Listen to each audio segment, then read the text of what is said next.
ini ada pertanyaan masuk dari seorang ikhwan di Jakarta Selatan.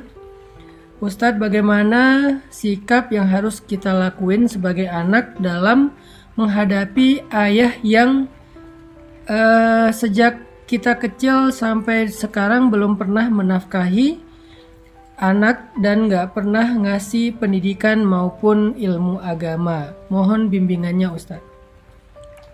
Teman-teman yang dirahmati Allah, berbuat baik kepada manusia itu ada dua bentuk. Ada berbuat baik karena kita menghargai dia. Nabi SAW bersabda, man la yashkurun nas la yashkurullah. Siapa yang gak berterima kasih kepada manusia, berarti dia gak berterima kasih kepada Allah.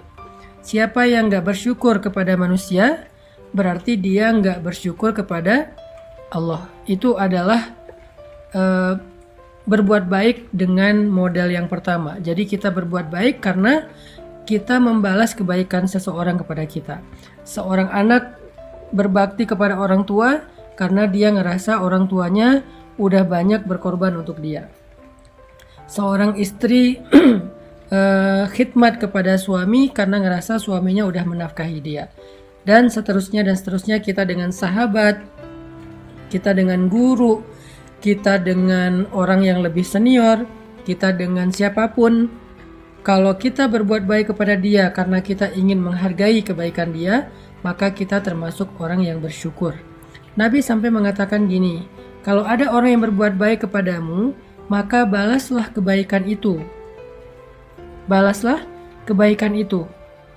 Kalau engkau tidak mampu membalas kebaikan itu, maka doakanlah dia dengan kebaikan yang seolah-olah engkau telah mengganti atau membalas kebaikan orang tersebut.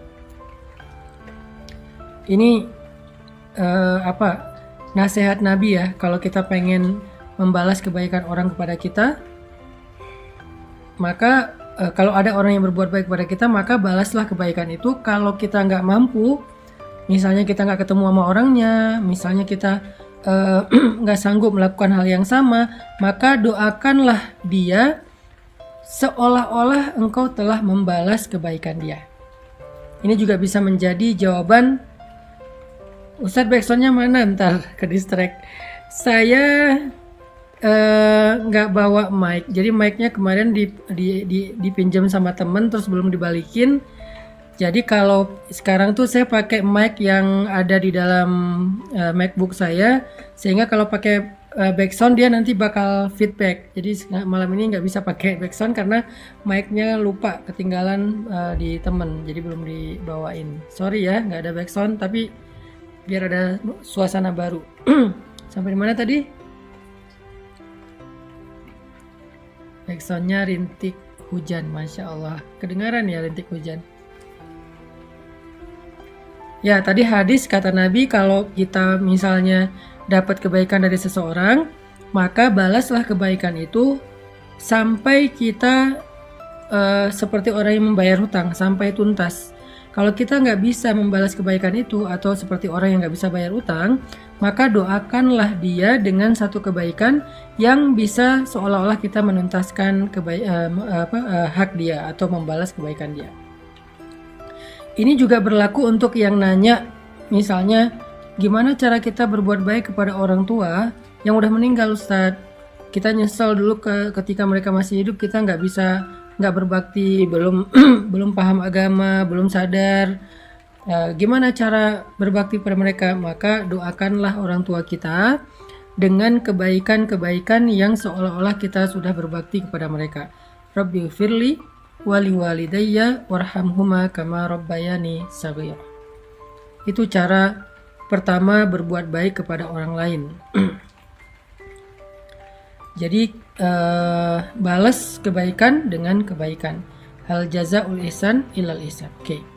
Yang kedua, berbuat baik kepada orang lain itu ini lebih tinggi derajatnya. Kalau tadi namanya amal solih, kalau sekarang tuh lebih dari solih, yaitu ihsan. Jadi ada solih, ada ihsan, ada khair, ada ahsan. Ihsan ini gimana? Idfa billati hiya ahsan. Balaslah keburukan orang lain dengan kebaikan, atau balaslah sesuatu itu dengan yang lebih baik.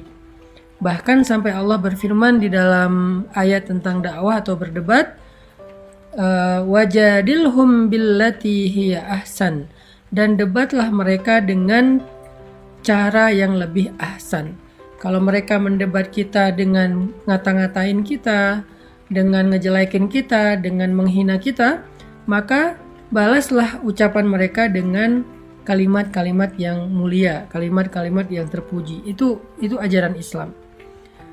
Kalau mereka nggak menafkahi kita, balaslah dengan kita menyantuni mereka di usia tua mereka. Kalau suami marah-marah, balas mereka dengan kita malas memaafkan, kita malah bersikap lemah lembut. Kalau anaknya mungkin belum sadar, orang tuanya justru membalasnya dengan mendoakan. Ini semua disebut dengan ihsan. Ini semua disebut dengan ihsan. Jadi membalas satu kebaikan, membalas satu keburukan dengan kebaikan. Nah, jadi kalau yang tadi ada yang nanya gimana sikap kita terhadap ayah yang gak menafkahi sejak kecil, maka sikap yang terbaiknya adalah berbuat ihsan. Wah, kalau gitu rugi dong, dia udah gak ngasih apa-apa, kita malah berbuat baik ke dia. Dia yang untung terus, kita yang rugi. Siapa bilang? Kalau kita berakadnya dengan Allah, gak ada ruginya. Karena kata Allah di dalam surat Ar-Rahman, hal jazaul ihsan illal ihsan wallahu yuhibbul muhsinin. Adakah balasan satu ihsan kecuali ihsan yang lain? Kalau kita berbuat ihsan kepada makhluk, nanti Allah yang akan berbuat ihsan kepada kita. Dan Allah kalau berbuat ihsan itu nggak tanggung-tanggung, nggak ngitung-ngitung. Ini nih kalau kita semua balikin ke akidah, ke iman, itu memang semuanya nggak ada yang rugi sih. Makanya saya bilang belajar iman itu penting banget. Belajar iman itu bukan belajar teori, bukan belajar teologi. Belajar iman itu belajar hidup. Karena semua yang dilakukan oleh mukmin itu dasarnya adalah imanan wahtisaban, bukan ria'an nas atau sum'ah, bukan pengen pamer kepada manusia atau pengen memperdengarkan kepada manusia, bukan, tapi imanan wahtisaban, karena iman dan karena berharap yang terbaik di sisi Allah. Jadi kalau kita yakin kepada Allah dan berharap yang terbaik dari sisi Allah, maka nggak rugi berbuat ihsan. Orang berbuat buruk kepada kita, kita berbuat baik kepada dia, Allah yang akan lebih berbuat baik kepada kita. Jadi nggak ada yang rugi. Nggak mungkin kalau kita melakukannya karena Allah. Jadi yang tadi, coba balas kekurangan ayahnya dengan kebaikan dan bakti dari anak. Nanti Allah yang akan mengganti semua ihsan kita dengan ihsan yang lebih besar di sisi Allah. Pakai aja deh prinsip ayat yang di Ar-Rahman itu, hal jazaul ihsan illal ihsan. Adakah balasan dari satu ihsan kecuali ihsan dari Allah? Dan Allah juga bilang di surat Ali Imran, wallahu yuhibbul muhsinin. Allah cinta kepada orang yang berbuat ihsan. Ada lagi yang lebih mulia daripada dapat cinta Allah? Bukankah kita sering bilang Nabi itu beruntung banget jadi kekasih Allah? Apakah kita nggak punya kesempatan menjadi kekasih Allah? Banget. Kita punya kesempatan banget untuk menjadi kekasih Allah. Gimana cara menjadi kekasih Allah? Mudah caranya. Kalau pengen menjadi kekasih Allah, maka carilah ayat-ayat apa yang Allah cintai dari hambanya. Sabar, ihsan, ikhlas, dan seterusnya. Wallahu yuhibbul muhsinin. Allah cinta kepada orang yang berbuat ihsan.